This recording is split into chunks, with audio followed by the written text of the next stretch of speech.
Hello, hello, hello, hello. We're live. Welcome to Streams of Collective Consciousness. These are my bi-weekly lives. I don't know if twice a week is called bi-weekly. It's twice a week. That's what I mean. And basically, I talk about sustainable fashion news, talk about environmentalism news, and then I talk about social justice news.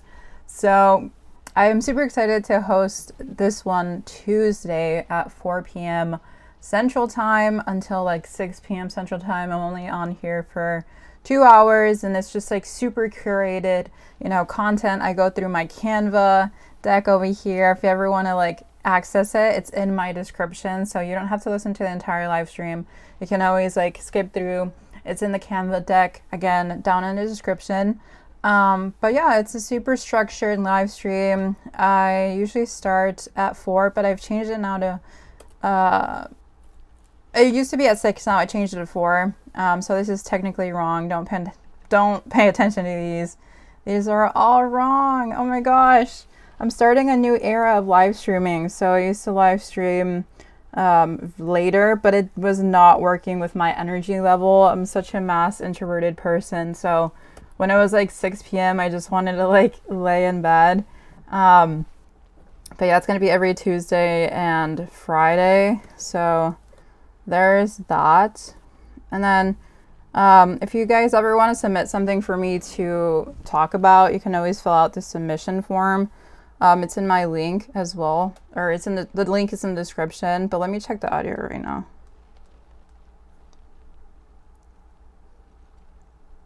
Okay.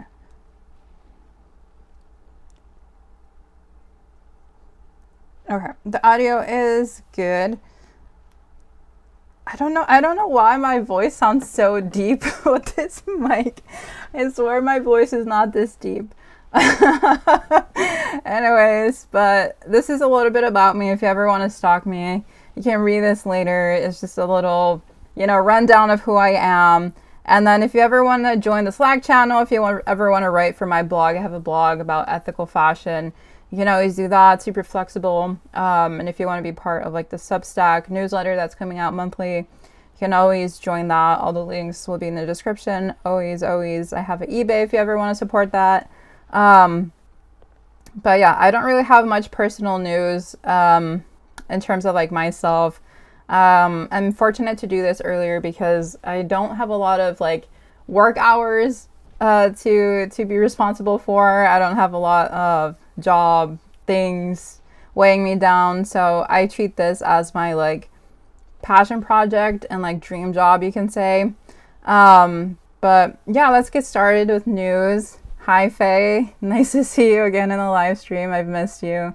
But yeah, so there's been a lot of news. There's been like Paris Fashion Week, there's been like New York Fashion Week, there's so many things happening, so many like amazing collections, and I kind of got overwhelmed in like knowing what to cover. But I love Willy Chavarria. I don't know how to say his last name right, but I've been like hyper focused with him just because he did such a great collection in the Paris Fashion Week. He came out with like a collection 2 weeks ago, I think, or last week. I can't tell time anymore, but I didn't know he was actually partnered with eBay. So that was an interesting find that he like is working with eBay. So we'll get into this article that breaks it down because I'm not aware of it. I just kind of skimmed the article. But apparently he released a collection that was launched last year, or last week, I'm sorry, that includes archival designer pieces sourced from the e-commerce platform. Which I was not aware of, but when I saw his like fashion show, it had no mention of like vintage archival pieces, or any of the articles didn't mention that at all. So that kind of like caught me by surprise. But it says eBay and designer Willie partnered to bring some of his archival pieces back to the runway during Paris Men's Fashion Week last week. And then it explains that he merged new designs with vintage items, which is cool. I wish there was more hype about that. There was a lot of hype that he had his like runway in the church and that he like brought LGBTQ representation to Paris Fashion Week, and what else? Just that he's Latinx, and bringing a lot of those like social and political dimensions to his collection. So I get it. Like, the vintage elements didn't really come as strong in midst of everything else that he was doing right. And I love eBay. Like, I list stuff on eBay all the time. So it's really nice seeing that they're like in the luxury field, especially with this sort of designer. And I like how they phrased it, how they said it's like all about accessibility and circularity in fashion. Yes. Oh, I didn't know one of his Chuko suits was sold via auction on eBay. And the proceeds went to the California Community Foundation and its Wildfire Recovery Fund. I did not see this whatsoever. That's the thing about like reading fashion articles. Like, you see one thing and you learn about one thing, and then you find out about all these other things, and you're like, where was I? Like, how did I not know or any of this? Like, where was I? Like, how did I not know? I feel like a lot of the news that I get is from social media, and it's like so superficial. Like, one of the things that I looked up just led me to Instagram. Is it too late for me to find his work? Like, what account did they sell it on? I think I just clicked on the same article. Okay. Okay. Yeah, I don't know where they auctioned his collections off. I don't feel like digging. I don't feel like looking. I'm not gonna buy anything. It's surprising. I had no idea that he was partnered with eBay, or he was like auctioning things off. He was named Men's Wear Designer of the Year in 2023. That's really cool. Well, hopefully eBay starts partnering with more like luxury fashion designers.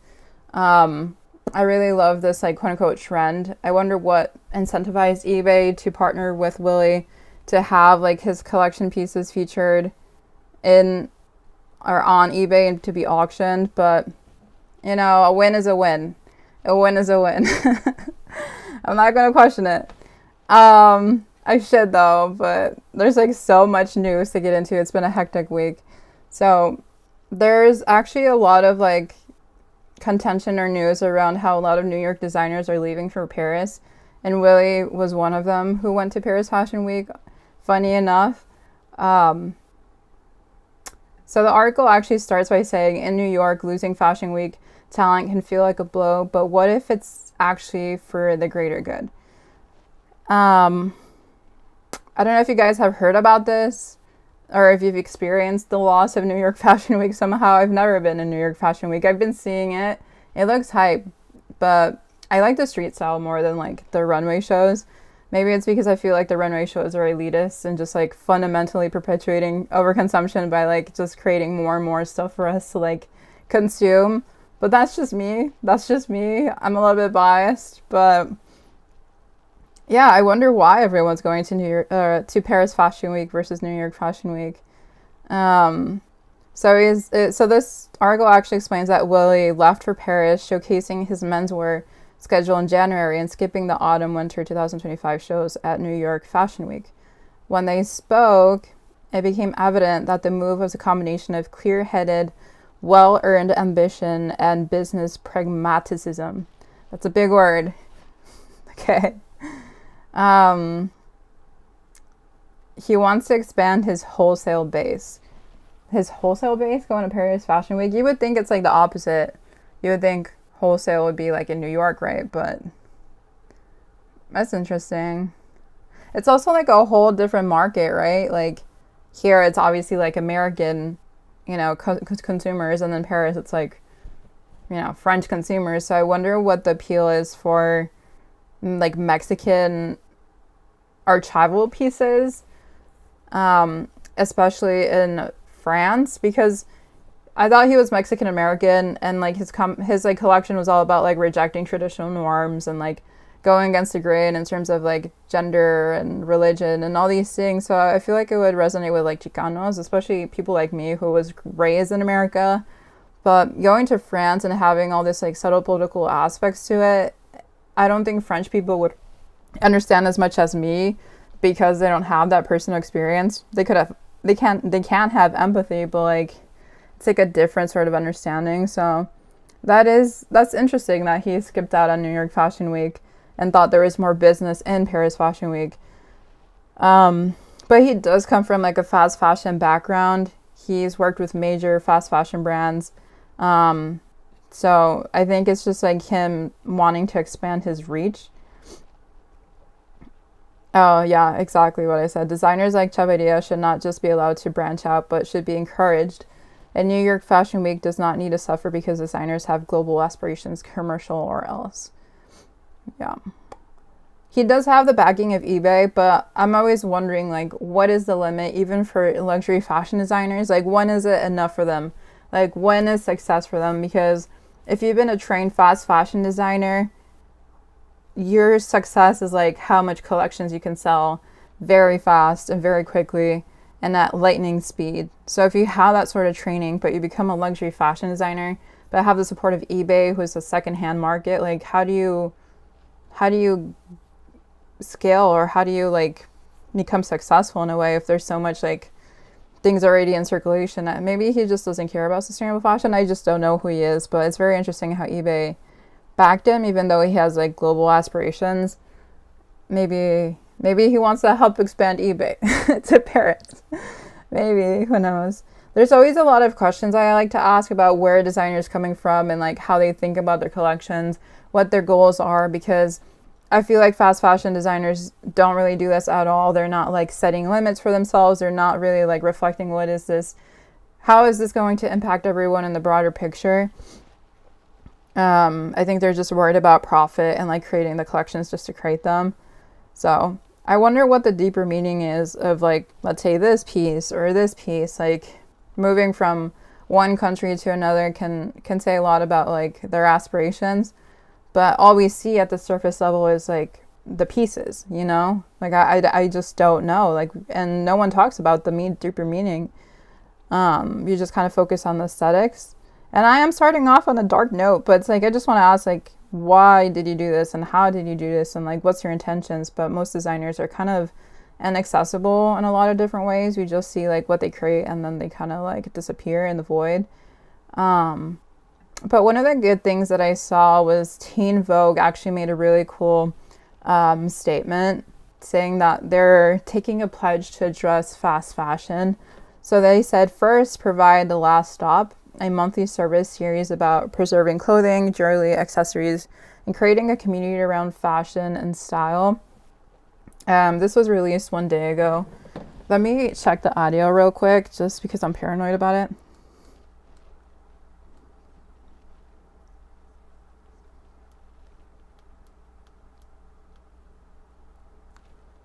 Okay, so yes, my voice is as monotone as usual. Even though I'm trying not to make it so monotone. Oh God. And then 2, it says, the second part of the pledge is that we will include vintage and sustainably focused pieces in every photo shoot. And then 3rd, it says, we will put together conscious shopping guides that help our readers change the way they think about and buy apparel and accessories. See, the thing is about like shopping guides, can we buy ourselves into sustainable fashion? Not really, but Teen Vogue is learning. Teen Vogue is learning, okay? Let's be patient. And then it says, we will avoid greenwashing through a glossary. Yes. English was not my first language. It was Spanish, actually. And internal rubric. What does internal rubric even mean? Sounds like a class, guys. These are our rules against fast fashion. We're going to have a rubric that we follow. And then it says, we will give priority to fashion stories about impacted communities, women, and girls. I think it's like impacted communities around fast fashion, like those negatively impacted by fast fashion. That's what I'm assuming. And then we will include secondhand or upcycled options in all of our shopping guides. Again, with the shopping guides. You've already mentioned this. I think our eyes are on shopping guides. It's good for SEO, it's journalism, and you can like partner with brands and get money from the affiliate links if your customers actually buy from it. So I think there's some money to be made there. So maybe that's why they're like prioritizing guides, especially as journalism and affiliate links grow. But anyways, and it says our editors will promote buying quality goods and reuse them in fashion features to highlight wearing the same garments and accessories in multiple ways. So basically they're going to reuse stuff. I thought they already did this. Don't they have like a wardrobe closet? Okay, they don't. It seems like they don't. It says the systems that propel the fashion and beauty industries are complex and often unfair, especially for many young women around the world. We need it to be better for everyone, and that's why our new series, The Last Stop. The Last Stop? What does that even mean? The Last Stop. I feel like I'm on a train. The Last Stop? I wonder also when the series is going to end, because the series eventually comes to a close, so I would have liked a timeline. Highlights the changes we know is possible in fashion and beauty. These industries need to make a major shift to ensure a brighter future for our planet now. We are making a pledge to be an even more active, intentional part of that change through the prioritization of community, reuse, style, and technology. Read more of our pledge. Nice. It seems like this is really popular in the sustainable fashion field, but it just feels superficial. I wonder if we should read like the whole article. Maybe it'll answer the questions that I was asking. Let's see how hard it is to... Oh, no, it's right there. It was easy to find. Nice. I love that. Good journalism right there. Good job, guys. Wait, when they hyperlink a link within the article, I like that. So I actually feel like a lot of the push for the series was from Alyssa. She's a sustainable fashion writer for Teen Vogue, and she's been in the space for a long time. So I think it came from her. And I do think there's more support based on the writers like Quinn. So I think there's like some internal push there. But let's back up. I'm scroll happy. I'm sorry. See, I think you can see the difference between my like live streams at 6 p.m. and at 4 p.m. My brain is just like going a lot faster at 4 than at 6. But I like how the article started off by saying that since inception, Teen Vogue's mission has been to guide young people through every aspect of their lives. Blah, blah, blah, blah, blah, blah, blah, blah. And it says that the systems that propel this industry are complex and unfair, especially for many young women. And the last stop highlights that there needs to be change in the fashion beauty world. Oh, okay, look at.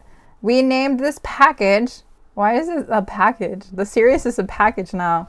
Okay, we named this package The Last Stop to emphasize the long journey of our discarded clothing and their often forgotten final stage, somewhere across several cities in the global south where communities are tasked with the brunt of the impact. We will call attention to the global waste crisis created by the constant cycle of consumption and give you the tools to slow it down. Nice. Okay. Oh, see, I told you. Alyssa Hardy. There she is. I knew it. I called it. She's pushing it internally. Oh my gosh. Oh my gosh. I called it.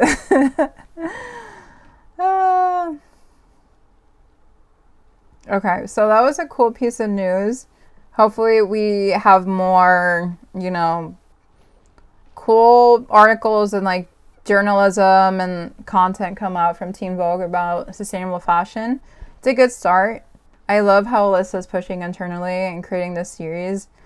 Also, if I completely missed your comments, yes, shout out Alyssa. Let me see, what else do you say? Looks like eBay has partnered with multiple fashion designers and tastemakers, and they even hosted their own pre-loved fashion week. Oh, that's so cool. eBay's on top of it. I wonder who their outreach person is because they've been doing a lot of collaborations. I wonder who it actually is because a lot of times, like, internally, it's like really passionate people making a difference, like Alyssa. So I'm curious who is actually like reaching out or like making this happen. That'd be really nice to, know and track them down and, keep an eye on them and see what their intentions are. Because is it like just a business interest or like a sustainable interest? Both? I don't know. But it's cool. It's cool on the surface. And then sadly today, I didn't realize, but Alexander McQueen passed away today, exactly 15 years ago. He undoubtedly has a huge impact on the fashion industry. I've seen so many collections and pieces from this designer, and it's really sad that humans just kind of like have their time and then that's it. Like, we only have so much time. Like, I'm turning 28 next month and I'm like, oh my gosh, I'm getting so old. But it's cool how his like clothing has left a legacy. Like, he still lives on in his clothing, I like to think. Like, his collections have been so interesting. I don't really know his background like that, but I've seen his like collections in the past. So I wonder who runs the brand now. This was like the latest collection that came up by Sean McGurr. This was in the Paris Fashion Week, spring and summer.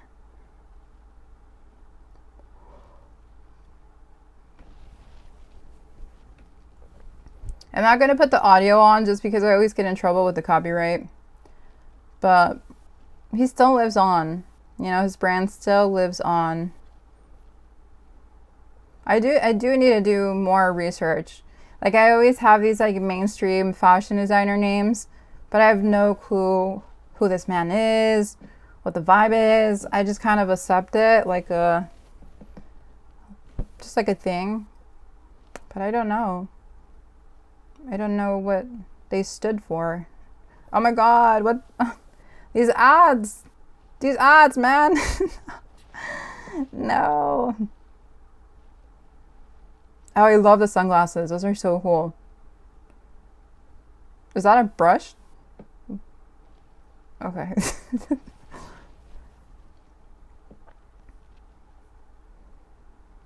There's a lot of neon colors. I wonder if those are going to become a trend. They still continue on.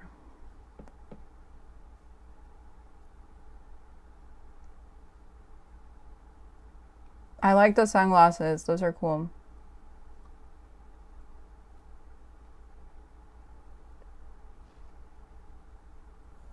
Well, I think we'll watch some more of this at the end of the oh, what's this?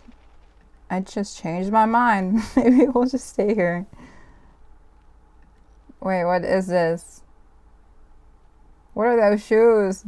They look like they're broken into, like, quite literally. It's a very interesting fabric. It's like a yellow chiffon.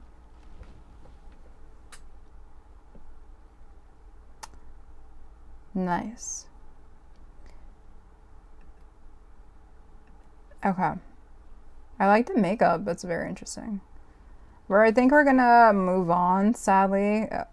See, I keep saying this and I keep pausing. What is this? Lucha Libre. Yeah, it is giving Matrix vibes. I'm like trying to figure out what it means. So I keep pausing. Like, wait. It's giving a lot of different vibes. It's like feminine and then masculine. Because I have a very like masculine leather vibe with keychains or like the chains, and then there's a feathery vibes. Kind of confused, not gonna lie. There's some chicken feathers. Okay, cool. I think I'm gonna move on, or else I'm just gonna be here for like 15 minutes. We'll come back. It's fine. Okay, so I always like to feature more like local designers, to be honest. I like to highlight those that are not like in Paris Fashion Week or New York Fashion Week. I feel like it's kind of overhyped to hyperfixate on like big names, if you know what I mean. Like nothing against, you know, like Alexander McQueen, or nothing against like Willie. It's just they already got into the system, you know, they've like achieved in a way their legacy. But I like to go with the underdog sustainable fashion designers more than anything. I feel like they need more marketing, more attention, more love. Like I actually take the time to look at all their collections and really admire it, just because I don't feel like a lot of people are in general. So I found this Seattle-based fashion designer who was hosting a virtual fashion show for her sustainable pieces. And she was featured in the KMO News. And so I just wanted to watch this YouTube video and have her be featured a bit more versus like these like huge, you know, designers. So let's take a look. Continues to grow as people look to be more environmentally conscious. A Seattle-based fashion designer is doing her part to be less wasteful by starting La Paisa, a sustainable streetwear clothing brand. This weekend, she's planning a winter collection showcase to present her pieces. So Tyra has a preview from the Arc Lounge this morning with owner Natalia Montalvo. Hey, ladies. Hi, Steve. This is so exciting. First off, Natalia, congratulations on your brand, and thanks for coming into the Arc Lounge. No, thank you for having me. I'm so excited to be here. This is exciting. And when I was texting with Natalia yesterday, she said my pieces are one of a kind, not one is the same. So just tell us, before we get more into the sustainability aspect, tell us more about how you started La Paisa and why this is your passion, fashion. So I went through a whole health journey, lost a lot of weight, but I spent a lot of time curating my closet. And my whole dream was to be able to have a streetwear brand that was very accessible to everybody and also very inclusive. I used to weigh 270 pounds, and I lost 100 pounds, and all due to a medical issue. But I spent so much time that I was like, I need to do something with this. My grandma taught me how to sew at a very young age. So I was like, I'm just gonna take advantage of this, do the double stacks denim, do something crazy with my closet and create my Pinterest board dream closet. And then after, people started asking me, where'd you get that? Where'd you get that? Where'd you get that? So I said, this is a chance where I can just take it, make all the pieces that people are wanting, and then put my streetwear and my ideas out there. That's so powerful, and thanks for sharing your story, your personal story, and I love that, you know, you learned how to sew from your grandma. So what does La Paisa mean, and how does it tie in with your Colombian heritage? Yes, I was born in Colombia, in Medellin. So people from Medellin are named Paisas. People from Bogota are Rolos. People from Monteria are Costeños. So I put the in front of it as the main Paisa. In my logo, you can see it in some of these little things. Yeah. It's split into two because for America, I may be too brown, but then for Colombia, I'm too American. So I'm just in this limbo. So I ended up doing it in two different like fonts and also split in half because there's just like not really the right place for me. And I think that this brand is also for that, is for like the unique ones out there that want to stand out and want to do something funky with their closet, but stay sustainable and upgrade their style. It's so relatable when you can't figure out what box you kind of fit in. So yeah, you just become one of one, which leads me to your pieces here. What do we have on this rack? These are incredible. So because it is sustainable, I either thrifted or some people gift me a lot of the stuff that I am using, right? So I brought 3 pieces and also kind of like the piece that I am wearing, but everything is one of one and will never be made again. When I find pieces, I can take it from something very simple to something a lot more complex. So this sweater right here, I decided to do like a little tie with like graphics, and then on the back you see the logo that is going all across the back. And then for this one, I take a lot of tapestry and I grab blankets and I will make jackets, or I will make blazers, or I will make just all kinds of different things. So this one is like Vans off the wall. Oh my gosh, I love that. This one is one of the most intricate ones that I feel like I've done so far. Yeah. This was a vintage blanket, which usually people would hang. But I think it's so beautiful that I did hand embroidery on it. So all the little pieces and quirky things on it are just bringing that modern twist to it. My logo is on it, and I turned it into this beautiful vest. But this usually would just hang on a wall. You can repurpose almost anything. Literally. And it's very environmentally cautious. As Steve mentioned in the beginning, you can repurpose things like an old blanket. Can you talk more about that sustainability mission? And Yes, I think there's too much clothes already in the planet, and I'm very new to sustainability. I think that there's just such a way that we could repurpose things. So instead of sticking to trends, how can we do the trends, but with the things that we have in our closet, or even staying sustainable?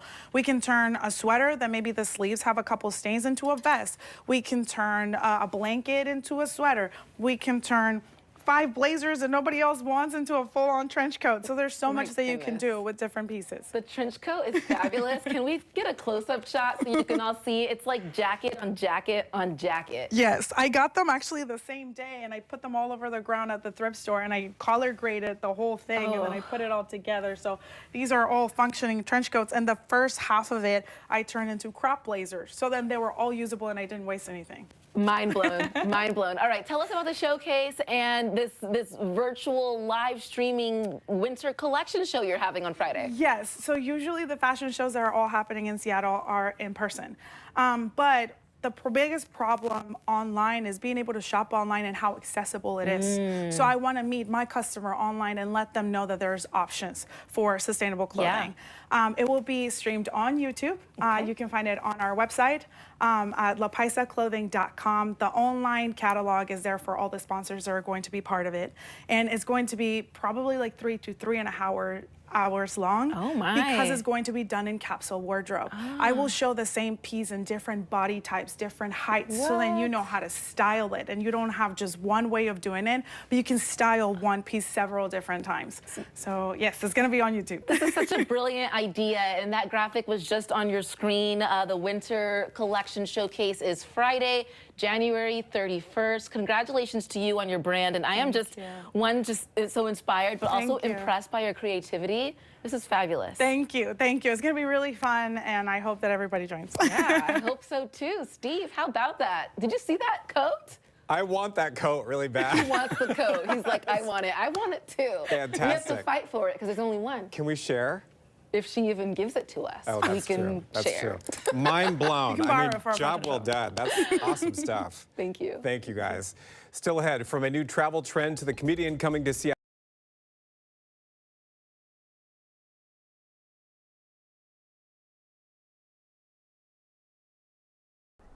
That's so cool. Oh my gosh, let me fix my camera. I was like hogging the video when they were playing it. She's so cool. I like want to get her stuff, not gonna lie. But I don't need more stuff. But it's so cool to know. Like, she's just gonna be live streaming her fashion show. The cropped blazer sounds so hot. Yes. It does. Oh my gosh, when is the 31st? Wait, what is this?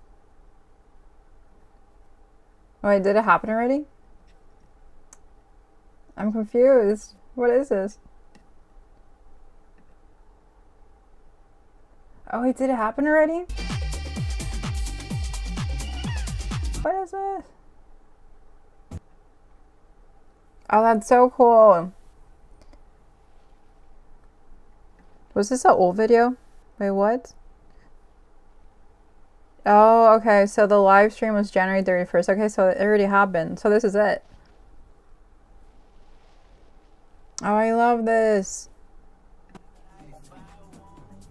La mala noche. See, these are the vibes that we need.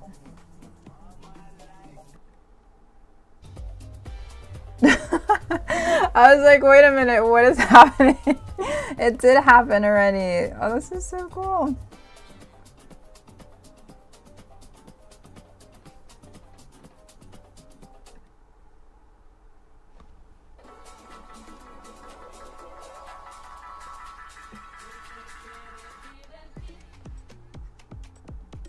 These are cool pieces. That's so fun. I think I need a treadmill. I need a treadmill. Yes, I need to do live streams like this too. so good at filming all the angles.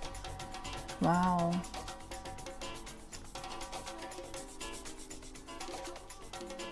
I love how they're having fun. That's the important thing. So fun.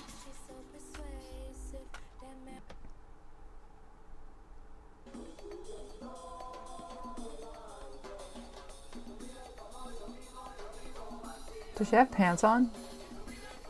I'm not gonna ask questions. I'm just gonna... It's just a vibe. It's a skirt, okay. More concert time.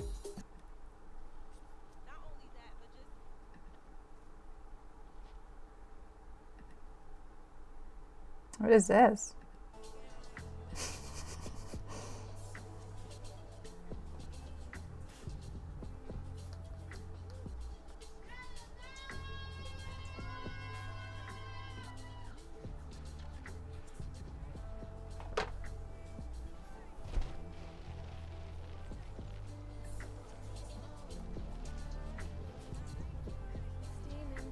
My hand, we steaming.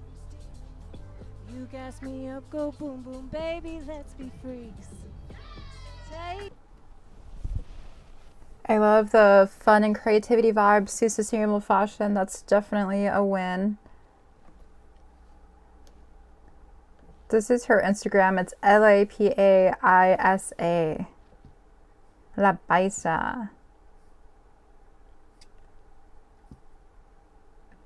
Based in Seattle. Okay, so I'm gonna move on. That's super cool to see. Okay. So there's actually been a lot of like bohemian vibes in the current like fashion shows.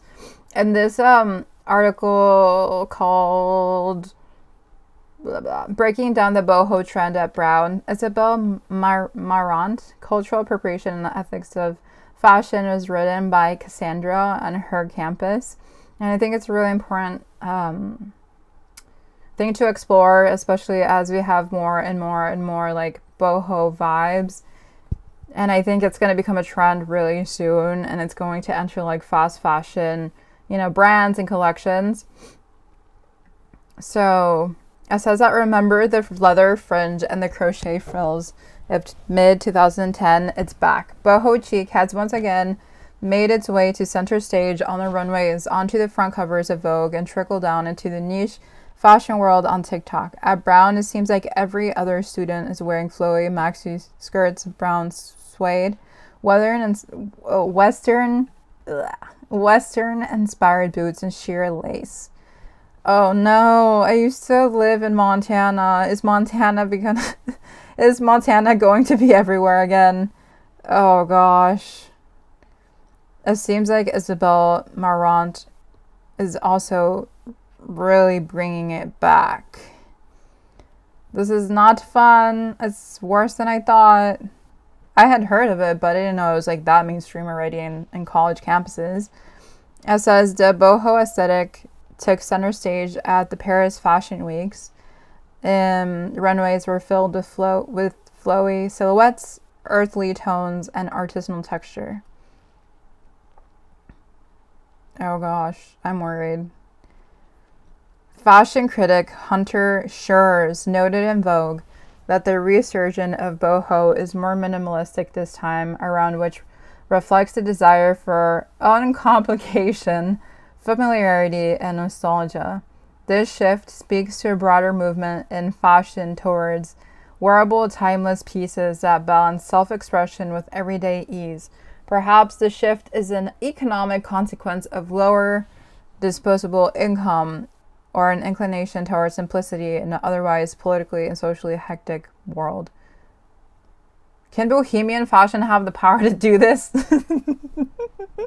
What the heck did I just read? I'm trying to stay so serious and so focused. Like, we just skipped over a sustainable fashion party so it can continue on the news. And I have to be serious, and then I read this shit. What did they just say? What? I don't think bohemian fashion is like intellectual. Wait, I was trying to be so serious. What did I just read? Okay, boho can reflect a desire for uncomplication. Wait, can we just go back to the sustainable fashion party? Oh, okay. It says, we're trying to go back to free-spirited charm with modern times. Okay. I don't think bohemian fashion is that serious. I don't think it can do all of the stuff that that critic did say. Am I glitching? No, am I glitching? No, okay, I'm not glitching. Alrighty. So people are talking about MARANT now because Boho doesn't quit. Neither does ISABEL. Okay. Alrighty. It says her latest collection strikes a balance between relaxed and refined. And it's not a fleeting revival. It's more a timeless statement. See, the thing is, what is timeless fashion? What are timeless statements? I know boho and bohemian stuff has been around always, but like what makes it be timeless? Everything is inherently timeless. I feel like if it's been around before. Right? I don't know. What is timeless? I don't feel like getting existential, so let's continue on. And then it says, since when is French bohemian? The cultural appropriation critique. So, let me see. So boho or bohemian was a style that emerged in France during 1960s, around the time when protest and countercultural became trendy for historically privileged people. I think this is a very nice way of saying white people. The root of the style takes inspiration from the Romani people, otherwise known as the Gypsy people. So bohemian wasn't always a compliment. It actually originated from a bad term for the Romani people who found refuge in France. Their lifestyle embodied free living. They were artists, writers, actors, not tied down to rules or social norms. Interesting. So the Roma communities continue to experience widespread marginalization, from segregation in education and housing to violent hate crimes and racism. So they still struggle. They still struggle today. And then it says boho is celebrated in fashion. So France and Italy may profit off of the traditional Romani style, yet the governments are demanding the Roma people leave their countries. This is why I always say, like, fashion is like inherently political. Like, everything is connected. Like, boho just in itself describes how it was used by certain people, and then they're still hated upon. But then, like, Paris Fashion Week happens, and they want the style, but they don't want the cultural or like the social aspects to it. So it's just like, yeah, appropriation, cultural appropriation. So it's sad, but I mean, I think we can also relate a lot of fashion back to historical pain points or historical like roots. So everything has a deeper meaning. It's just I feel like fast fashion brands have a good way of like using our ignorance or just our unawareness to just sell us like these, I guess, quote unquote, what I say is like blank pieces, like things that just don't seem to have any meaning or significance on a deeper level. So hopefully there's like more conversations about this in France. Maybe designers could do a bit more of appreciation or talk about the history of boho vibes, or a little bit more education about what this is, like what the Roma people are experiencing. But seems like they don't like the people in itself. So I wonder if designers could do something for more awareness and like advocacy. And then it says, what does this mean for brown students? So it says, everyone knows Brown is a cultural center for indie fashion. Is it? How? Is brown a cultural center for indie fashion? I don't get it. Since when? Maybe I'm not aware. Let me Google the statement. I wonder if this is like an opinion or something that has like historical importance to it that I'm not aware of. Like, did anything happen in Brown that made it a cultural center for indie fashion? I'm just not aware. Yeah, I didn't know that either. I think it was just an opinion. I just don't know how. Maybe it's a... Yeah, I don't know. I think it's just like the culture. I found this article. It says Brown's thrifting culture fuels desire for vintage clothes. Affordability remains a problem. So it says clothing sales, thrifting is ingrained in Brown's campus culture.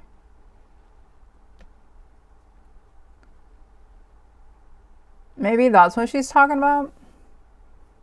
I don't know.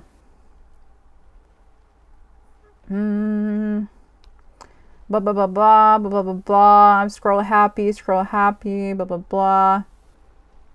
Blah, blah.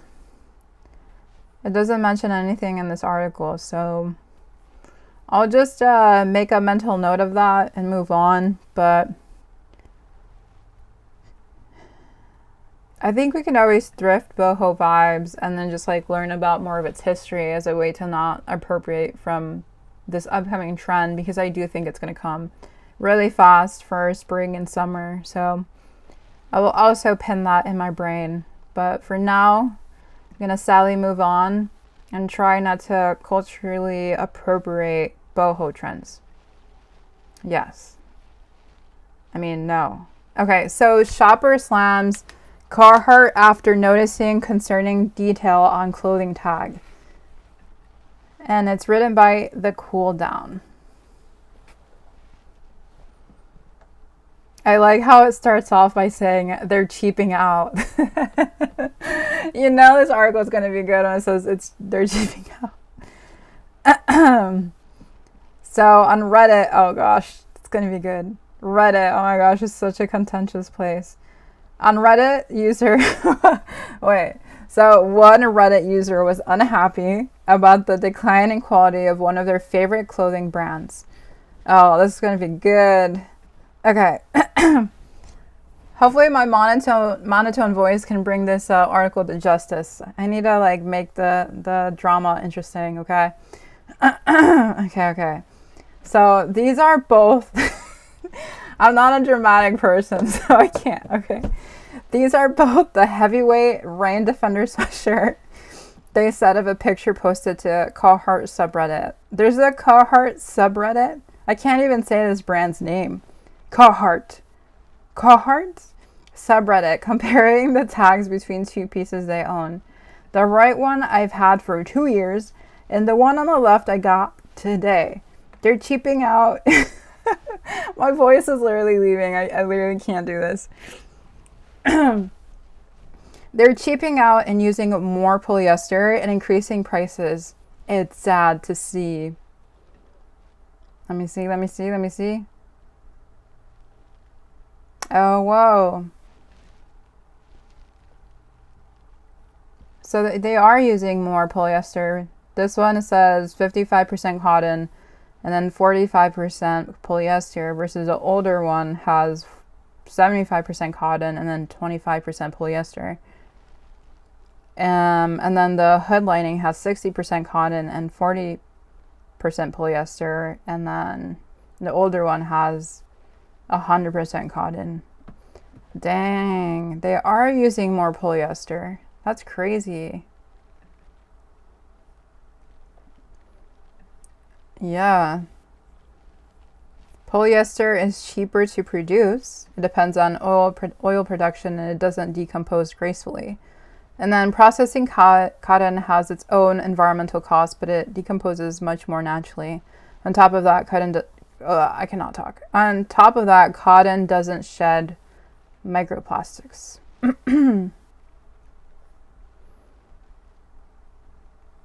That's actually really sad to see.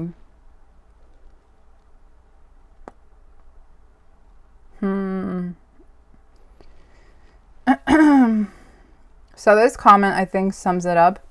Moving slowly to lighter fabrics with a shorter life, simplifying items, getting rid of welt pockets and all, but doing away with items which use somewhat higher quality fabrics, the old heavy brush twill. Moving manufacturing out of the US, increasingly using slimmer cuts, which, believe it or not, creates a profit margin in large-scale manufacturing. And now drifting towards all polyester everything. What does slimmer cuts mean? Like the pattern itself? I don't think quality is like inherently needed right now for Carhartt. I think it's a trend right now to buy vintage Carhartt. And people may just want to buy new Carhartt to fit in easily without trying to find those vintage pieces. So I do think that polyester can make the production easier. But Carhartt is one of the few like quote-unquote sustainable fashion brands that make their stuff in America. There's actually like a really cool documentary on this. Oh, like with pants and dresses, like the cut. Oh, interesting. I didn't know that. You can just like skip pieces, like skip parts of doing it. But I've seen a lot of like Gen Z and like younger millennials wear Carhartt right now. So it's really trendy. So I think they're just trying to make more money as the hype is here. Where is it? I think it was this. Search for Taylor brands. Oh my gosh, I'm sorry about the ads. YouTube, please stop.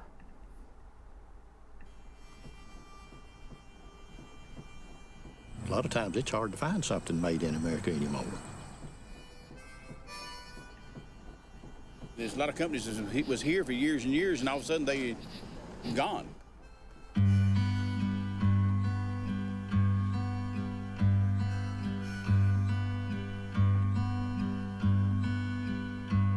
I think people are really tired of feeling like everything is coming from some other country. In the global economy that we're in, you know, they think things are made everywhere else except right here at home. And I think Carhartt has proven and shown that things can be done here at home and can be successful.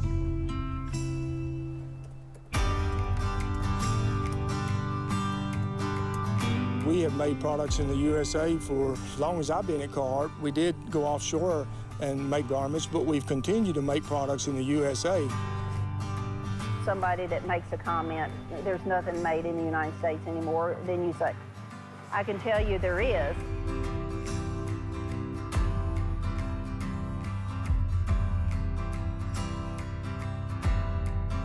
Making an American-made product is very important for the survival of the U.S. It's important to have these factories in your hometowns. It means a lot to the whole community, what Carhartt does for us.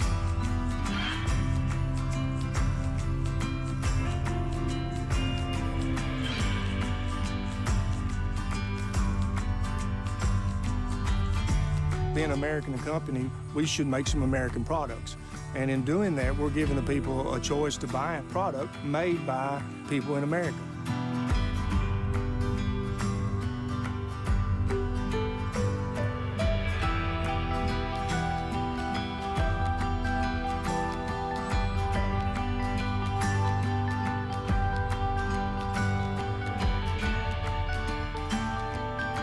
It's where the company was founded, it's where its roots are, and it's still where our owner has his loyalty.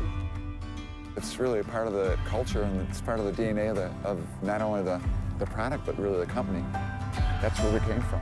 Makes me proud to know that we're still making made in the USA stuff here. What I hope for more than anything is that everybody else has the experience to be able to work close to home and to support their family with a good job and to have the pride that we have knowing that job well done. 19 years ago, I'll be honest, when I first started, I didn't know what Carhartt was.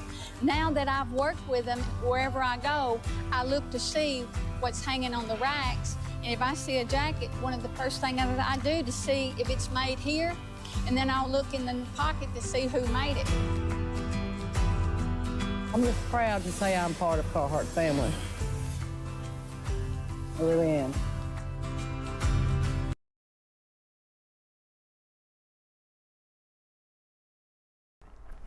Alrighty. Alrighty, made in the USA. Yes, sir. Well, I wonder what they would think about the polyester use. Made in the USA, but let's get that polyester. Oh my gosh, they still may be making it in the USA, but they got that polyester.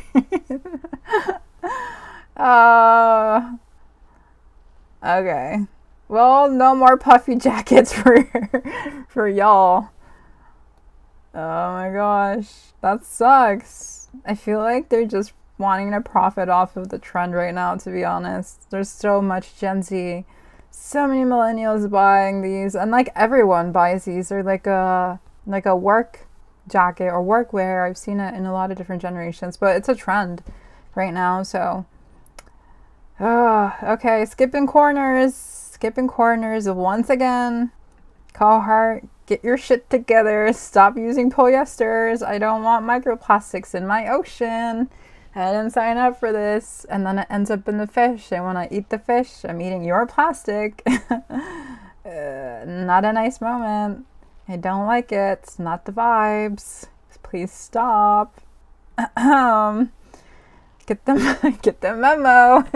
Okay, so I'm gonna move on and look at the continued efforts of clothing donations in LA. There was a fire that happened, which still is very much impacting people. It hasn't ceased to be difficult for those that lost their house, their vehicles, a lot of their investments, whatever they lost. It was a lot, and I can only like be sympathetic towards them because I couldn't imagine what it's like to go and experience this loss. And this article by Spectrum News actually features an organization that is basically collecting clothing and recirculating out to people in need. So let's have these Some days, Samantha Pattinson's job looks. Let's have these ads play out. 4 videos left until sign-in required. Oh no, it's the boxes filled with donations and organizing initiatives around clothing. Samantha is the CEO of Black Pearl, an organization dedicated to cultural sustainability across fashion, music, and entertainment. One of the main purposes of what we do is to help people find themselves in the conversation about sustainability. A lot of the time people think, oh, it's something that's for people who have this disposable income or who live in this area or who can access these things. And what we try and do through education and projects is show people that whoever you are, there is a way that you can engage with this subject. Black Pearl is currently organizing donations for fire victims. In the wake of the wildfires, Samantha thinks it's important that the fashion industry steps up. A lot of people don't necessarily connect fashion and the clothes that they wear with this idea of kind of creating a climate impact or, just having an impact on our natural ecosystems, but it absolutely does. An analysis by Business Insider found that fashion production comprises 10% of total global carbon emissions, and that 85% of all textiles go to dumps each year.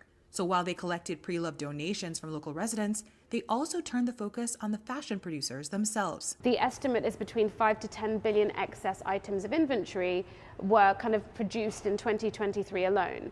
So we stepped forward and spoke to brands and retailers and said, look, do you have any excess inventory or stock that can be redirected towards people who've basically lost everything in these fires? JC Arce, co-founder and co-executive director of the Kaleidoscope Foundation and LA Climate Week, says the connection between companies and climate is going to be scrutinized even more as the wildfires become a wake-up call. A lot of people in our community, people who have lost homes, lost their livelihoods, wanted to find a way to engage everyone else in the reality of what is going on here in LA. JC says as people are looking to rebuild, they'll be more inclined to factor in sustainability. Now, because of the wildfires, people are thinking about how can the community find safety and trust in these institutions, the local government and the companies working together to rebuild the city in a way that is, again, sustainable and ethical. And for the fashion industry, Samata says it means tackling excess with ways like using technology for better forecasting. The main communication is what can citizens do differently, right?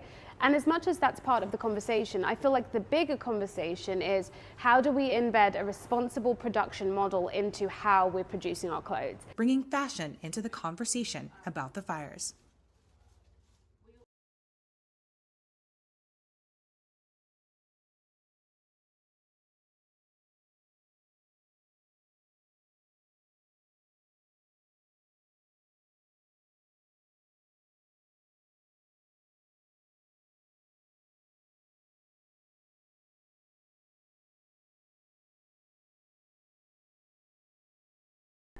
I was muted.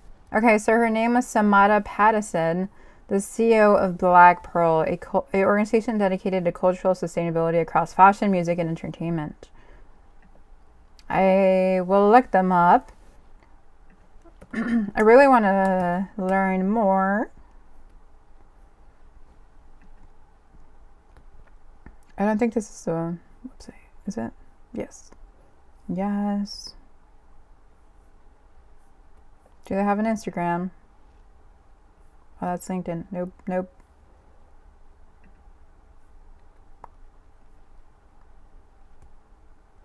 _Black Pearl. They have a sustainable style guide. Nice.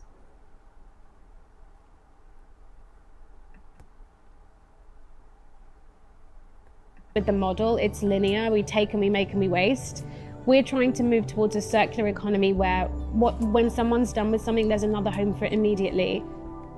My name's Samata Pattinson. I'm the CEO of an organization called Black Pearl. We work across culture and sustainability in fashion, music, and entertainment. And we're here organizing and really trying to put a focus on circular fashion and the way that the fashion industry can move its excess inventory, its excess stock, and mobilize during times of crisis. The LA fires that have taken kind of over parts of Greater Los Angeles was very distressing for me. Firstly, because I have friends and family who were impacted, people who lost their homes. Also because I had a house fire and I lost everything. And I felt this need to kind of be part of an effort. Instead of sitting at home and just watching this unfold on the news and feeling helpless, I felt that it was important for Black Pearl to use our expertise in circular design solutions to just help find a way to either, take clothing in, organize it and distribute it, or help find homes for those items so nothing is in excess. So we have brands and retailers who've redirected their excess inventory here so we can give it out to the communities impacted. We've also collected pre-loved clothing as well. But obviously there is an excess of clothing. People have so much, we already have enough clothing for the next 6 generations. So we've been making plans to kind of decide where that clothing can go if there isn't an immediate need for the families. So we've identified, first of all, design colleges, which is a really great way to redirect that clothing. They'll be using it for design projects and things like that. We've recognized shelters, homeless shelters, and people who are addressing kind of LA's unhoused community. We're working with animal shelters too, because a lot of the time thicker clothing can be insulation or blankets for those shelters. Ultimately, if donated items don't find a home, they typically go to landfill or incinerated. And we're trying to kind of reduce the likelihood of anything like that happening with all of the items that have been donated to us here. During a time... That's super cool. Okay, so I'm gonna move on. And watch a fashion show real quick as a brain break, and then I'll come back with more news. So let's look at Miss Soho's look from spring summer 2024. I love their floral dresses. Flower. Let's see. Yes. Let's watch this. La Roche-Posay Double Repair Face Moisturizer. Oh gosh, no. Double. Ad blocker. No.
Okay, I loved this look.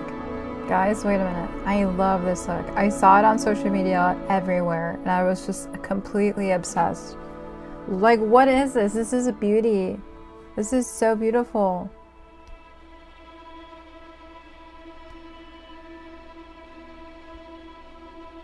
Like, oh my gosh, what the heck's?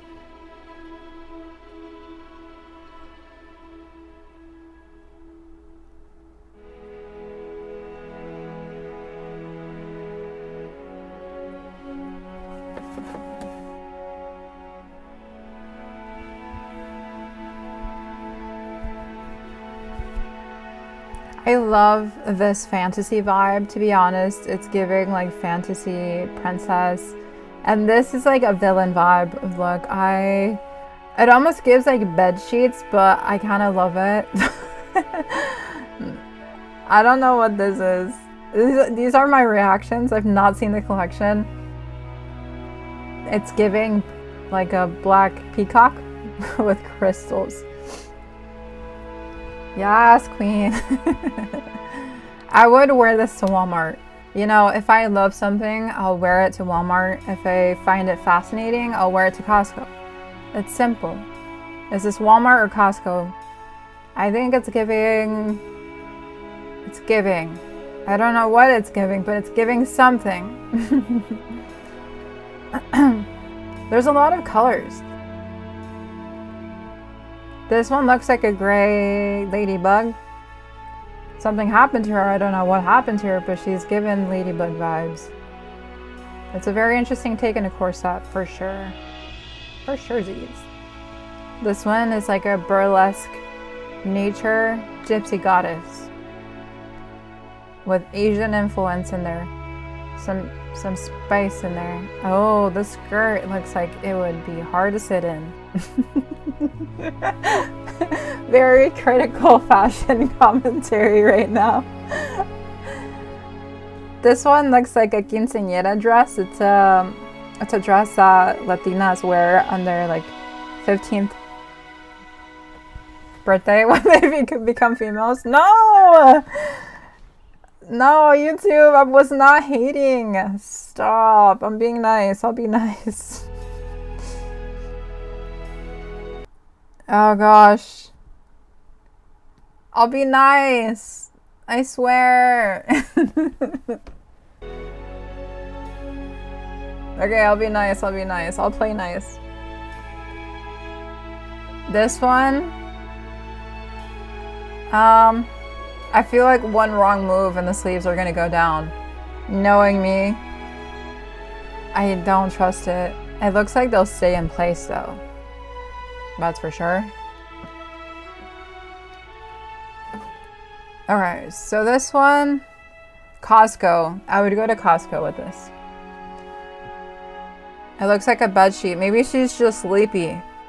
She's just sleepy, guys. She took the bed with her. This one is giving aquatic goddess. I wonder if she's cold. It's very sheer. It's very springtime at Fairy Tale Princess Tea Party. Yes. Yes.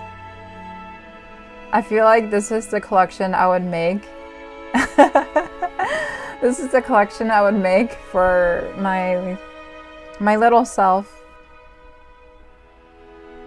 My inner child would love this. See, I never know where I would wear this stuff. Like, I wonder who in this actual like fashion show that's looking at the show would wear this. Where would they wear it? Because I'm looking at this and I'm just like, I only go to Costco. Or where else? Like, I can wear it to the party, the Super Bowl party. I can wear it to the Super Bowl party. There you go. This one is perfect. I would get a lot of stains on it, but I could wear it. You don't think it's for wearing? Yeah. Oh, okay. It's just art. Okay. It's telling a story. Okay, okay. What's the story here? The story of dragging the fabric. It's very pretty. I love the colors. To be serious now, like I love the teal. I love the embroidery. It must have taken a long time to actually like do this. This is a very pretty like bridal look. I think a lot of like bridal fashion designers is going to look at this. Yeah, I love this. Oh my gosh, I always get anxious for the models. They look so skinny. But that's the fashion norms, right? Ugh. It's okay, it's okay. After this show, they'll be free to have a meal, right? The story of dragging the fabric. I'm a very like pragmatic person, so when I see this, I'm just kind of like, what's the use? I love this one. This one's very like mermaid shell vibes. I love that as a tattoo, like a floral tattoo. That'd be very interesting. This one I saw on Instagram everywhere. It was very interesting look. I definitely do agree that this one was more for like art and for inspiration. I don't see a lot of people wearing this. Like the regular everyday person is probably never gonna touch this clothing or come close to needing this. A lot of times like designers or like fashion designers take inspiration and celebrities wear these for whatever they need to wear it for, like shows or galas, photos. But I love this collection. Overall, it was a very beautiful one.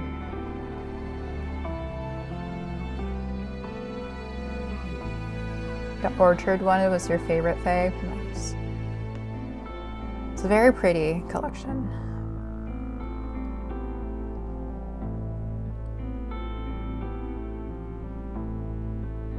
See, I can't stop thinking about the idea of bed sheets. It's giving comfy bedsheet vibes, but I wonder what the inspiration was.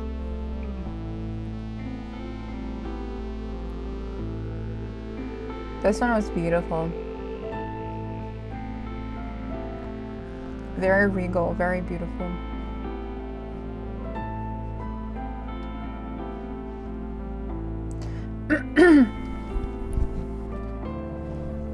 Yay!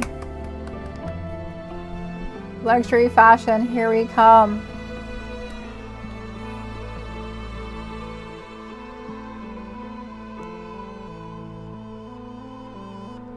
Fantasy/dream vibes, Miss Sohee. Beautiful. I love it. Yeah, I saw this everywhere. It was a fan favorite on Instagram. And then I also saw how Lisa wore this at a premiere, or at least was inspired by it. Where is it? Here's the link. So a lot of these collections actually get inspired by other things, and then other people get inspired by it, and more dresses come about from it. So I do think like movie premieres, movie shows, like galas, all the uppity things can actually like benefit from luxury collections like this. So hopefully it does push for more like artistry and like admiration of handmade stuff and like handiwork. It's very beautiful dresses. It's way better than fast fashion, that's for sure. Okay, so going back to the news, one of the interesting things that I saw was how there's an Ethical Sweatshop brand coming out from a famous YouTuber. It's by this guy right here. He does like very interesting videos, and one of his recent projects was to launch the Ethical Sweatshop.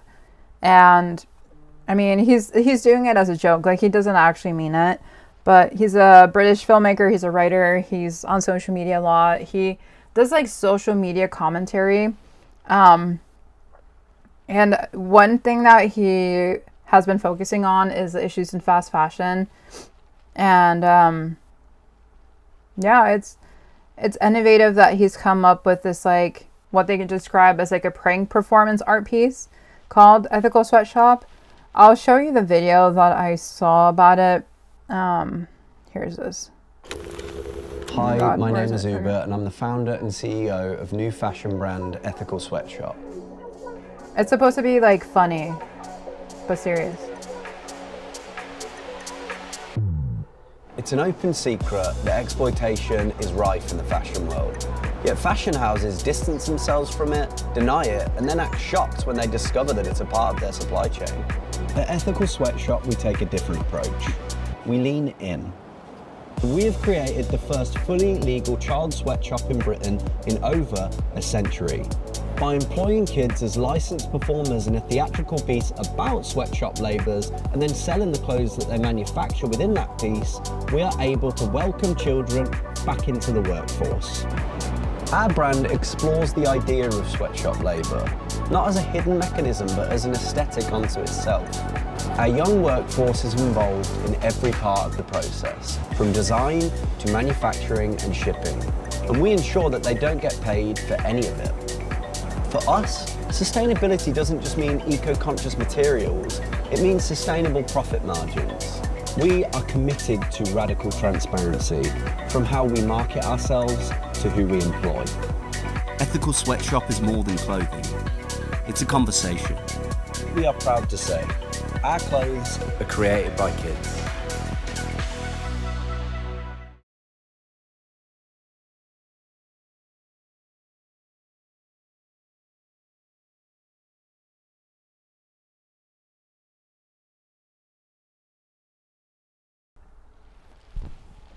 Okay, so as you can see, it's like supposed to be funny and serious because like obviously they're not going to like have kids work in a sweatshop. It's just like a play at this real life issue of like children working in the garment industry, and everyone like always makes it out that it's a good thing that kids have work or that garment workers who are exploited have at least work, right? But at the end of the day, like it's not right whatsoever to have children and just like adults in general work in sweatshops. So it really does play with this, you know, issue of labor laws and exploitation. The kids are obviously actors, but it's just like highlighting this like need for better just accountability and regulation in the fashion industry. And their products are launching, supposedly made by kids. So, I mean, he's addressing the issue in a very like comical, like interesting way. And people are like, no, this is not okay.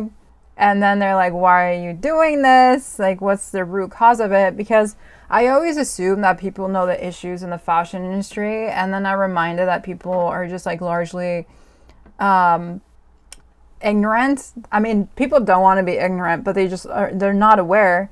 So I feel like this is a good way of presenting something to someone, them being like, oh, are kids actually working in this brand? And then wondering why these kids are working in the brand. And then hopefully there's more education and like movement towards having them realize that kids are actually working the fashion industry, you know, that they're making these clothing.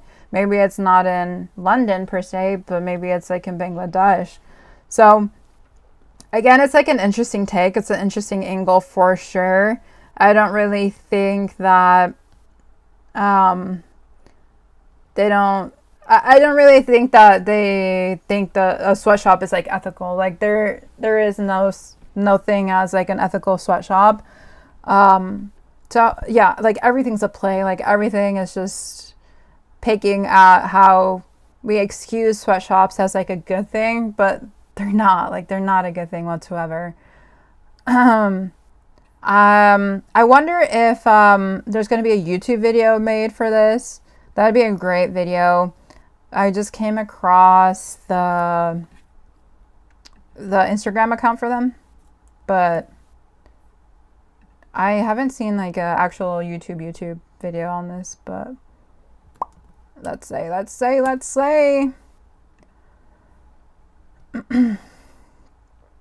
But they were featured in, what's it called? JQ, which is a major like men's magazine. So hopefully more people become aware of the issues in the fast fashion industry because of his initiatives. He does have a big reach.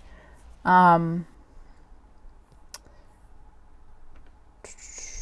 my god, our clothes are created by kids. See, it's just like all comical. It's just a parody of sorts, you can say, but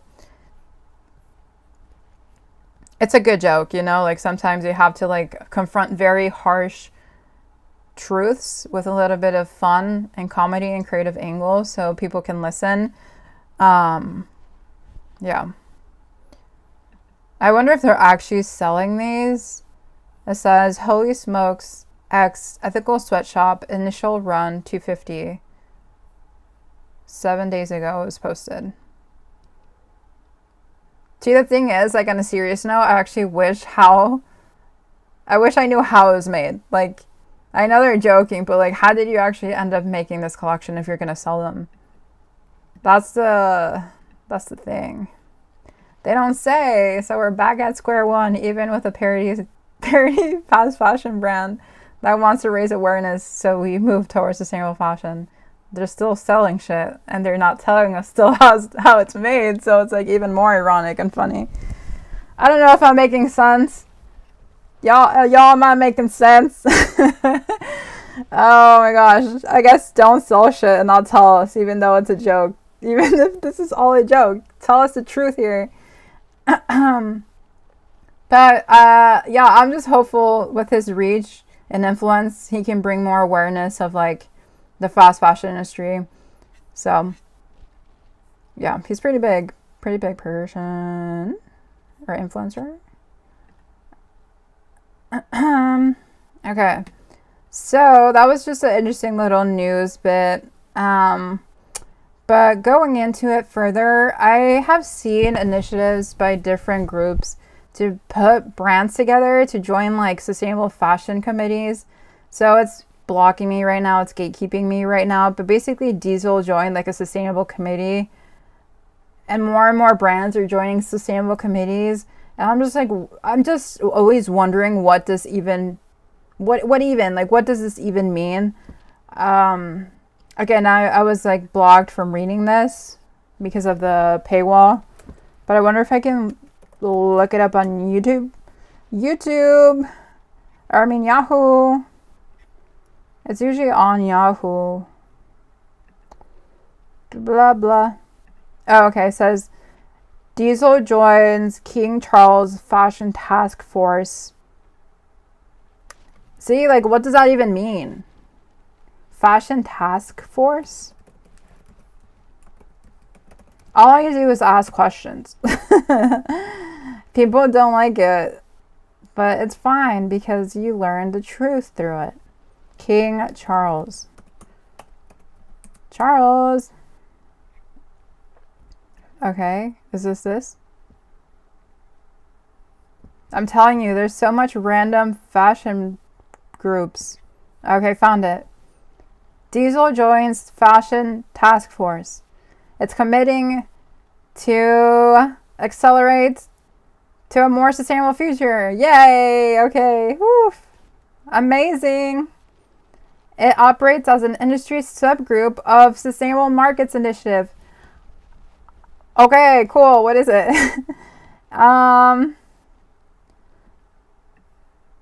The fashion industry is one of the biggest polluters on the planet. And if we're going to tackle climate, we have to make clothing production much more sustainable. And to do this correctly, we need cross-industry collaboration that goes beyond borders and brands. This is why I'm so pleased that some of the world's top fashion businesses have joined forces to transform the industry and work to ensure our fashion choices do not cost the planet. Yay! What do you do though? What are you doing? Okay, see? Diesel has joined. Diesel or Diesel? I don't know. Isn't Diesel isn't Diesel the gas and Diesel is a brand? Okay, Diesel. Oopsie daisies. Wait, okay. So what does this actually mean for the brand though? Blah blah blah blah blah blah. I swear I'm reading. I'm skimming, guys.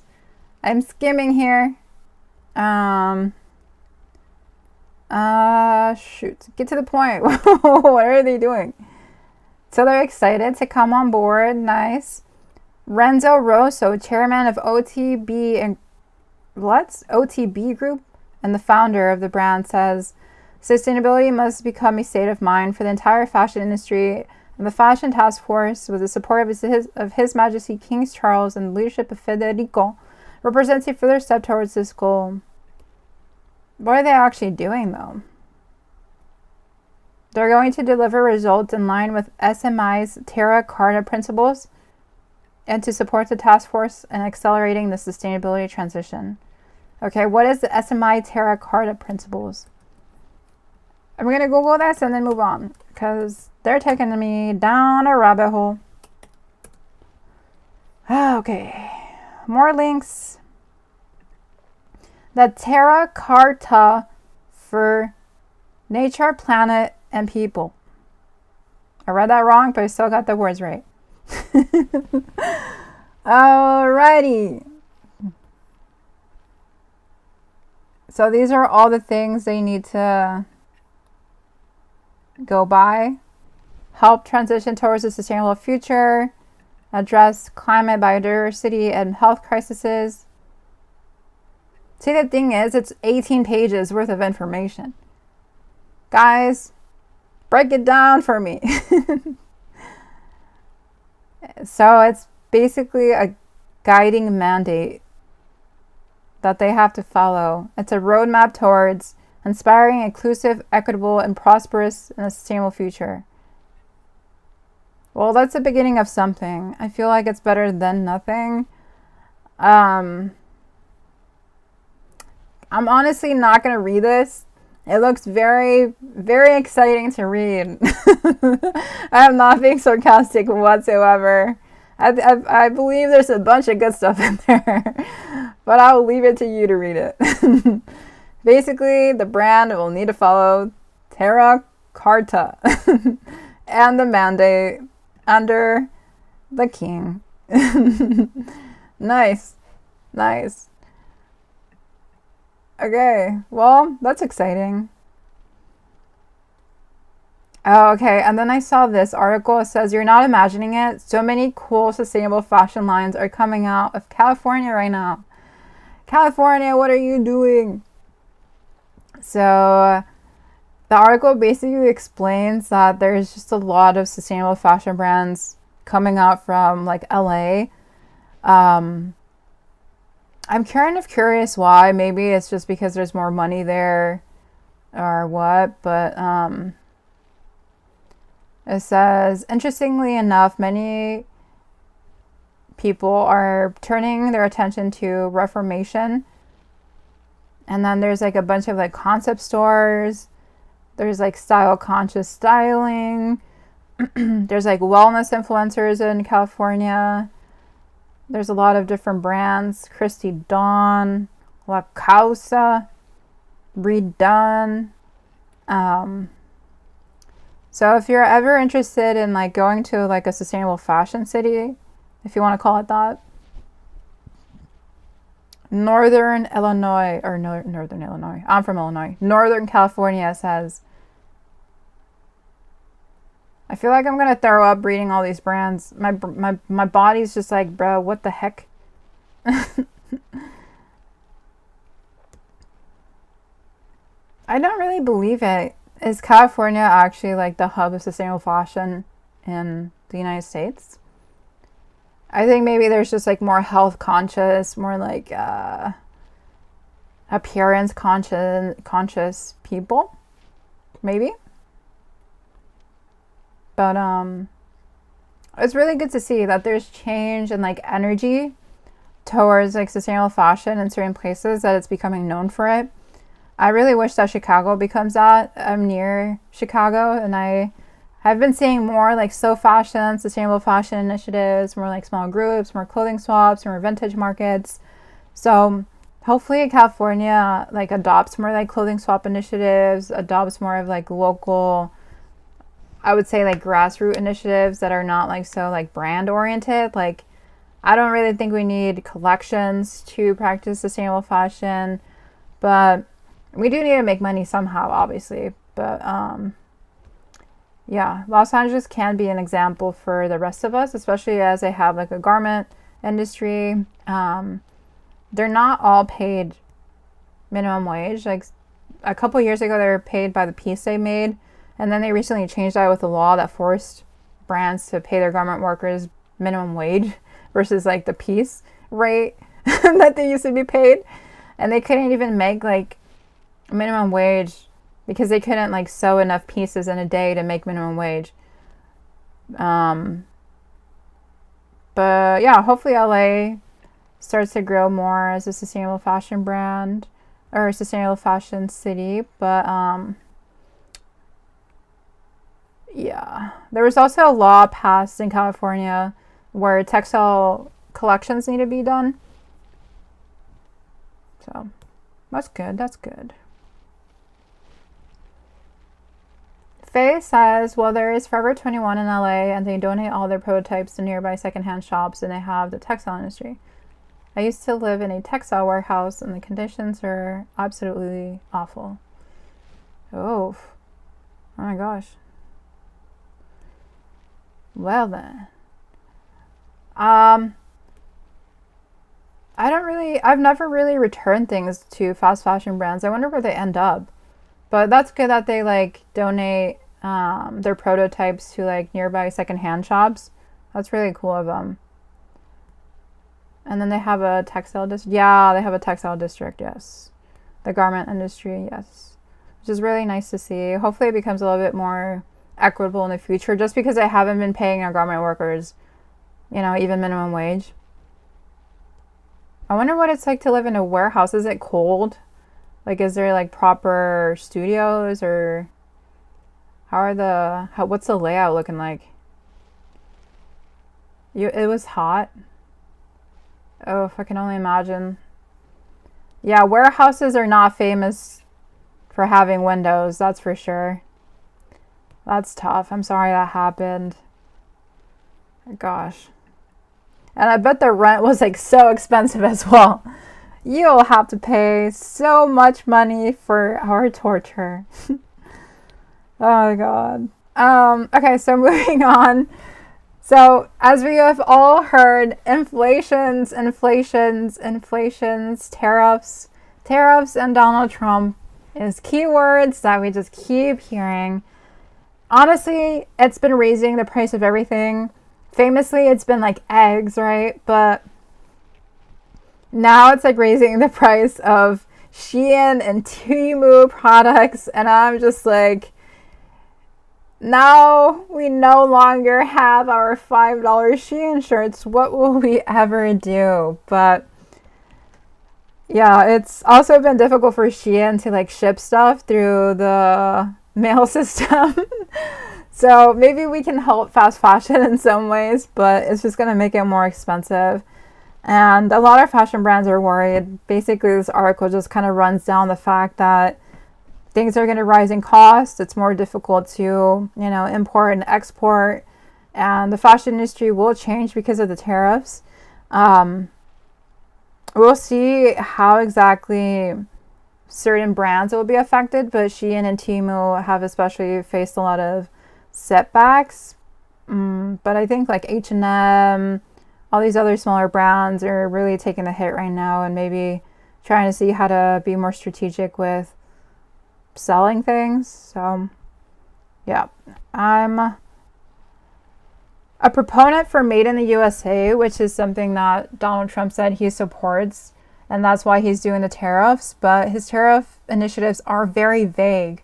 Like, he's just like raising I don't know how to explain this without getting mad, but he's just like raising these tariffs, and it's causing countries to lose their mind, and then it's raising the prices for us. But I feel like his tariffs are too generalized. I don't think he's being very strategic. So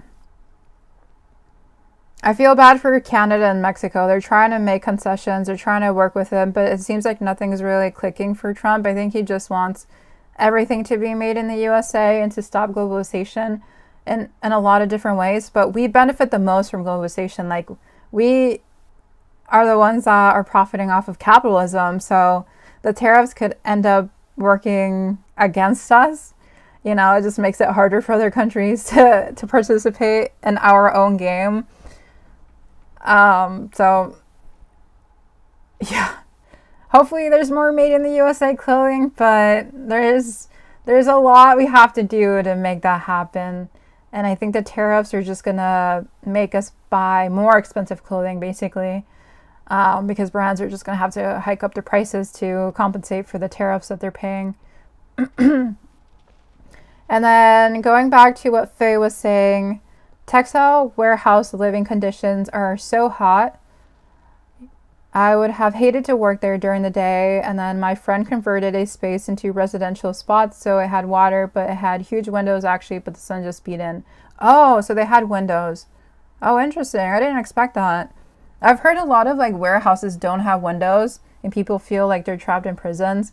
But it also makes sense that the huge windows like actually just make it hard to have like a cozy, comfy vibe because just all the sun is coming in. Like you just need huge curtains after a certain point to like have some sort of like privacy and comfort. Wow. Dang. But going to this news, H&M is back at it with at launching eco-friendly fall collections. So I don't really believe it's like truly sustainable, but you know, we'll give them the benefit of the doubt, especially because I want to believe in the best of people, but they have done a lot of greenwashing in the past. But they say that their new autumn/winter offerings are part of a conscious exclusive line. And, it all started with a desire to create a statement coat and a sustainable material that could be worn for both those special occasions and day-to-day life. Okay. And it was made from eco-friendly materials like recycled wool, cashmere, polyester, and econile. I don't know how to say that one. Which is a fabric made from recycled plastic plus 100% organic fiber like silk to create a 32-piece capsule women's wear, lingerie, and accessories. Huh? 30-piece capsule of women's wear, lingerie, and accessories? Okay, I'm starting to get confused. 32 pieces is a lot for a capsule collection.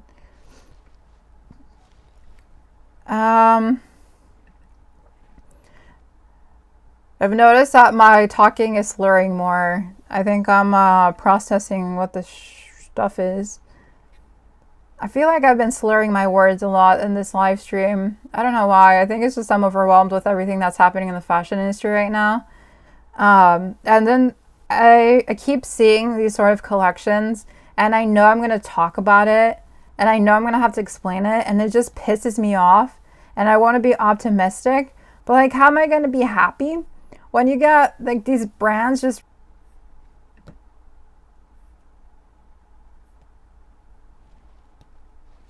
what is happening? Hello? Can you hear me? I think you can hear me, right? Okay. Oh my gosh, I felt so lost. Can you hear me? No! Okay, so I'm back. Alrighty. Hi. I get the biggest crowd once I come back from a huge glitch, but I was talking about H&M's new collection. It's called Conscious Exclusive. Again, I don't really believe it's like really environmental or conscious. I tried to press on the link and I got glitched out and my internet left, even though I've been live streaming for like 2 hours, so I'm not gonna press this link anymore. Is this a sign of God? Okay. H&M just released another collection and I don't trust it, but they're back on their bullshit, I guess. Hopefully it's good. Hopefully it's good. It's just I'm not gonna press that link again. And then just to quickly cover this because I do have to go soon, but Fashion for Good is an initiative and they're basically like rounding up a lot of brands to join forces to address the issues in the footwear industry, which I respect. I think we do need to work as a collective more so than ever before. It's just I wonder like what mandates or guidelines or ethos are working out of and like how they're actually going to be held accountable. The link didn't work for whatever reason. I don't know why the link is not working. I'm having a lot of website troubles right now, but I think this news is just another good example that there's more initiatives, yes, but I always just wonder like how are they actually going to be held accountable and what are they actually doing in real time? Is their goal is going to be accomplished by 2030, by 2025, by 2015? Like, was it supposed to happen like 3 years ago? Like, I don't know the context. And I also am a very like untrustful person. So can we actually trust fashion for good? Hopefully. Is it a nonprofit? Maybe. I can quickly Google them. It's just my Wi-Fi is acting really weird for some reason.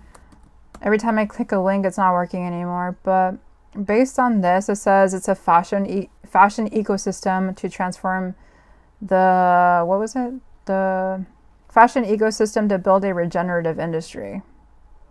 Also, I always think about like the funding, who's funding these projects, because on the outside they can use all the right words. They can say we're trying to build a regenerative industry, like we're trying to create innovative solutions, like, you know, all these interesting things, right? But like who's funding it, the reason why they're doing it, especially as they partner with Zara, Levi's, they were with the what? The natural fiber welding. What is that? Natural fiber welding. I mean, it looks like they care. That's the good thing, right? They care in a lot of different ways. It's just I don't know where it's coming from. That's the true issue with me. It says they're a sustainable fashion innovation platform, and I follow them already. I did not realize that. I did not realize. So, I mean, I want to trust them. I do want to trust the initiative. So hopefully they make more like digestible, like press releases, more guides on what this really means. Maybe if I press this, I can actually read it. Oh, it worked. Okay. It says it's bringing together leading fashion and footwear brands and their existing circularity programs to tackle the complex challenges of circularity in the footwear industry, and the project aims to transform the current linear take, make, dispose model into a circular one. And it's 14 brands. Oh my gosh. It says participating brands will be Adidas, Doc Martens, Reformation, Target, Tommy Hilfiger, and Zalando. Especially as there's a lot of shoes being made, 23.8 billion of pairs of shoes annually. Nice. And they're working in collaboration with the Footwear Collective, Global Footwear Future Coalition, and Global Fashion Agenda to adopt a collaborative approach. Well, that's really interesting. I just wonder like where the funding is coming from, but we'll take the win. We'll take that as a good news. And then I also saw that they rated Coach. Rated Coach. So it's a site called Good On You that does ratings. And I truly recommend this website. It's also an app. And I always look for the ratings of brands to see like what they're doing good and what they're doing bad. So for this, they talk about like the animal exploitation, the craftsmanship, the history of the brand as well, the environmental impact. They also talk about the labor conditions. They talk about animal welfare. And then they do a overall rating, and they said not good enough, especially because, you know, they're not really providing a lot of information about their practices. They're not taking enough action. They need better protection for their animals and people across their supply chain. And they may be taking some initiatives for the environment, but there's just a lot of room for improvement. So if you haven't used Good On You, I highly recommend this app and the website, whichever you're most comfortable with. Personally, I'm like a huge proponent of like vintage Coach. I have a couple bags, but it's also not in my budget to buy new Coach. So I couldn't even myself buy new Coach bags. So if you're ever thinking about actually buying from this brand new and want to know what you're supporting, you can always go to this site. But I always say go vintage versus anything else. It's budget friendly and more sustainable than like buying anything new. So, but yeah, that's just a good resource if you are ever considering the brand. Oh, and then I think I'm going to end off on this one. But basically it says that there is a South Korean climate activist that is targeting hyperconsumption. This article is written by Fashion United, and I think it's interesting where we all get like, I guess radicalized, it's not the right word, but aware of the issues in the industry and want to do something about it. But basically Lee, She explains that she's a recovering South Korean shopaholic that turned into a climate activist. And she used to buy new clothes daily. And it was only until she bought a $1.50 winter coat that triggered her awakening that stopped her shopping entirely. So it explains that while looking at the ultra cheap padded jacket at an H&M shop in the United States, where she was working at the time, Lee asked herself how any item of clothing could be sold so cheaply. And then this 30-year-old embarked on a deep dive into fast fashion production methods and was horrified at the human, social, and environmental toll hyperconsumption is having on the planet and on the mental health of women who make and buy cheap clothes. I used to buy one new clothes each... What? She used to buy one new outfit each working day of the week, Lee told AFP. Dang, that's a lot. Adding that each item from major high street retailers would typically cost less than $1. Oh my gosh, what? But the reason that the clothes are so cheap, Lee learned, is because the women who sew for companies are paid little, while the business model itself is causing significant environmental harm. Lee stopped buying any new clothes and has not purchased a single fast fashion garment since her epiphany around 6 years ago. So now she has a more compact wardrobe, and she receives things from her friends and family, including a vintage jacket that once belonged to her mother. I mean, I love that. Like, you just get radicalized to do better, to think about what's actually happening. Yeah. Oh, and then it says for Lee, breaking the cycles of cheap clothing consumption helped her improve her mental health. Oh,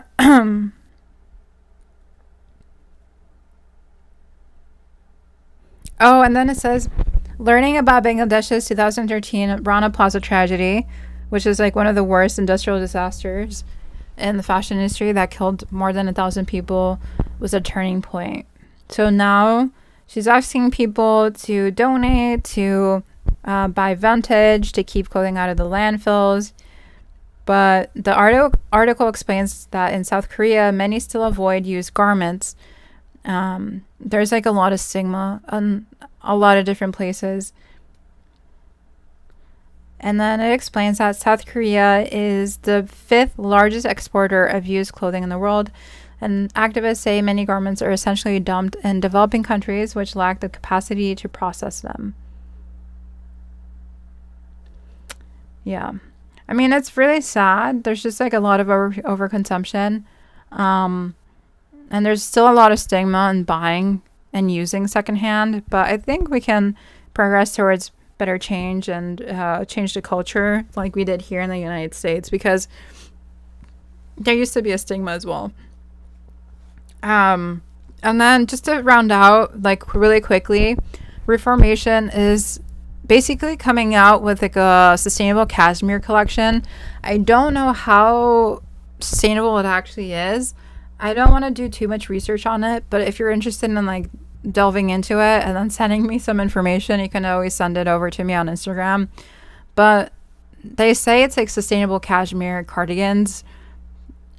Yeah, but I couldn't really find any information in the article either way. And then we saw this fashion show from Miss Sohee. She had beautiful floral dresses that I was kind of dogging on because they looked like curtains, but overall, very beautiful collection. And there's always like different initiatives trying to revive like artisanal clothing and craft. There is one from Project Harmless. What? Project Harmless, who is reviving a historical 1970s tartan as a sustainable fashion initiative. It was written by Business Mole. But again, there's a lot of good things happening, and I'm really excited for that. But there's always going to be a juxtaposition. Like H&M will always try to like grow and compete. Like they're trying to tap into the K-pop popularity right now, trying to get local influencers in that realm to support them so they can dominate Asia. So even if there is like sustainable collections that they're releasing, they're still actively trying to push their fast fashion offerings. So like it's like you take one and you win some and you lose some with them, but mostly they're the ones that are taking things, you know. But and then oh gosh, I would hate to end off on this, but there's like a lot of like environmental bad news. So essentially, like, Trump is taking away the environmental offices and initiatives. Democracy Now! Is a really great resource to learn from. They have a really good YouTube video. Maybe you can watch like 2 minutes of this, and then I have to go. We end today's show with President Trump's moves to shut down the Environmental Protection Agency's Office of Environmental Justice and External Civil Rights. On Thursday, 168 workers of the Environmental Justice Office were placed on leave. The office was first established in 1992 after research showed communities with hazardous waste sites had a higher percentage of Black and low-income residents. For more, we're joined in Washington, D.C. by Mustafa Santiago Ali, the former head of the EPA's Environmental Justice Program. He resigned in 2017 to protest a Trump administration proposal to severely scale back the agency. So you resigned under Trump administration 1. Now it's not scaling back, it's shutting it down.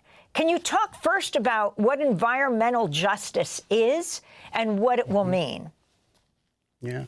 Well, environmental justice deals with the disproportionate impacts that happen in communities of color and lower wealth communities. Those communities are everywhere from Appalachia to Flint, Michigan, to the Navajo Nation. It makes sure that folks have a voice, makes sure that they have an opportunity to play a role in the impacts that are happening in their communities. It also helps them to be able to play a role in moving from surviving to thriving. And so you have 168, some people are saying 200 workers within the Environmental Justice Program.